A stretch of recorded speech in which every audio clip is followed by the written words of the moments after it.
विधानसभा में किस तरह से कुर्सियां पटकी जाती थी, हम लोग के ज़माने में इस तरह की कुर्सियां कभी नहीं पटकी गई है।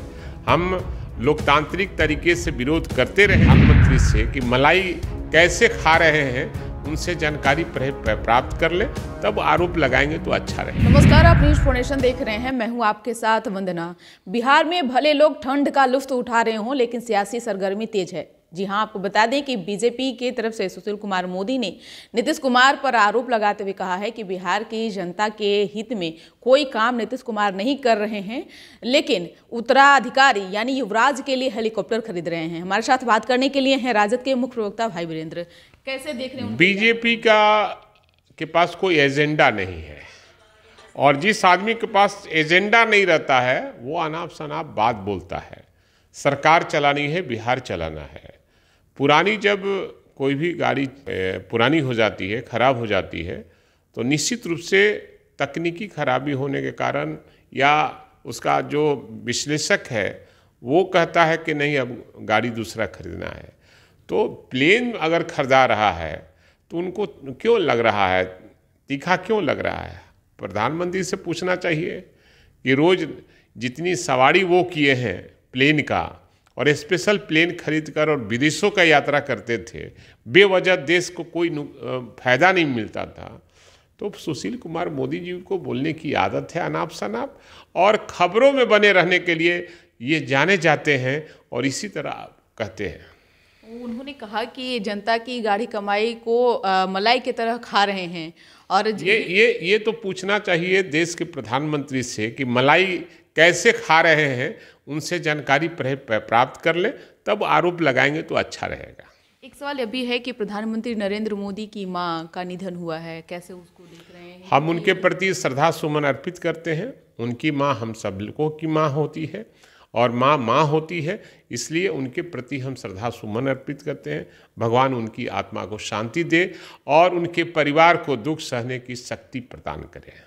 एक सवाल यह भी है कि बिहार में इन दिनों जिस तरह से राजनीति हो रही है, 2022 तो मैक्सिमम अब समाप्त होने के कगार पर, 2023 महागठबंधन के लिए कितनी चुनौती है, खास करके राजद के लिए? देखिए, कोई चुनौती नहीं है। हमारा वोट और बढ़ रहा है, और महागठबंधन जब से बना है ये बीजेपी वाले बेचैन हो गए हैं।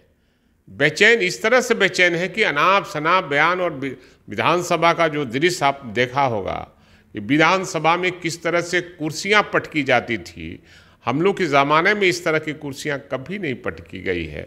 हम लोकतांत्रिक तरीके से विरोध करते रहे हैं सरकार के नीतियों का, लेकिन इस तरह का हम दंगाई तरीके से विरोध नहीं किया है। ये दंगाई लोग हैं, देश में दंगा फैलाकर राज करना चाहता है, और यही चाहता है लोग। सरकार से जैसे ही हटे हैं लोग घबराहट में हो गए हैं। आगे आने वाले नए साल में कोई चुनौती नहीं है? कोई चुनौती हमारे पास नहीं है, और महागठबंधन माननीय मुख्यमंत्री नीतीश कुमार और माननीय उप मुख्यमंत्री तेजस्वी प्रसाद यादव के नेतृत्व में आगे बढ़ रहा है। इसलिए घबराहट में ये लोग अनाप शनाप बयान देते रहते हैं। इसलिए है क्योंकि 2024 में वो लोकसभा चुनाव होना है, 2023 ही सिर्फ पार्टियों के लिए शेष समय है। ऐसे में 2024 के लिए कितनी बड़ी आप लोगों के लिए चुनौती बनने जा रही है, और साथ ही साथ क्या रणनीति और किस रणनीति पे आप लोग चल रहे हैं? क्योंकि पूरे विपक्ष पार्टियों को एकजुट करने के लिए आप लोग भले ही दमखम लेकर चल रहे हो या फिर कह रहे हो, वो अलग सी बात है, लेकिन वैसी चीजें दिख नहीं रही है। ऐसा है कि जब 24 में चुनाव है और देश की जनता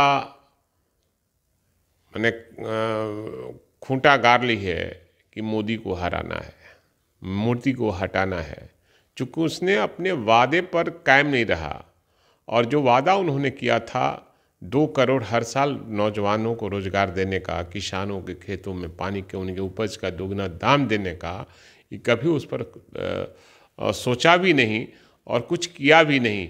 इसलिए देश की जनता इस बार तय कर चुकी है कि मोदी को हटाना है, हिंदुस्तान को आज़ाद करना है। लेकिन तो इधर एक सवाल यह भी है कि जिस तरह से आप लोग केंद्र सरकार पर आरोप लगा रहे हैं, बीजेपी आप लोगों पे आरोप लगा रही है कि बिहार में पहले बिहार को देखना चाहिए, उसके बाद केंद्र को देखना चाहिए। सवाल है कि बिहार को देख ही रहे, हम सबकी मांग है कि बिहार सहित पूरे देश में जातीय जनगणना हो, जातीय जनगणना होने से ये सब पता चल जाएगा कि इसकी कितनी संख्या है और उसकी हकमारी कैसे मारी जा रही है और केंद्र सरकार कैसे हकमारी कर रही है, और इसीलिए वो जातीय जनगणना नहीं करा रही है। बिहार सरकार ने हमारे नेता तेजस्वी यादव के दबाव में और दोनों के सलाह से बिहार में जातीय जनगणना शुरू हुआ है। वो लोग नहीं कराना चाहते हैं ताकि हर जिसकी संख्या है उतना भागीदारी चाहिए, मांगने लगेगा, इसलिए केंद्र सरकार की पोल खुल जाएगी, इसलिए वो कराना नहीं चाहती है। देश की जनता जानती है, सब समझती है। बहुत बहुत शुक्रिया। तो आप सुन रहे थे, क्या कुछ कहना था भाई वीरेंद्र का, जो मुख्य प्रवक्ता भी हैं और मनेर से विधायक हैं। इस खबर बस इतना ही। बने रहिए न्यूज़ पोनेशन के साथ। तब तक हमारे चैनल को सब्सक्राइब नहीं किए हैं तो कर लीजिए। धन्यवाद।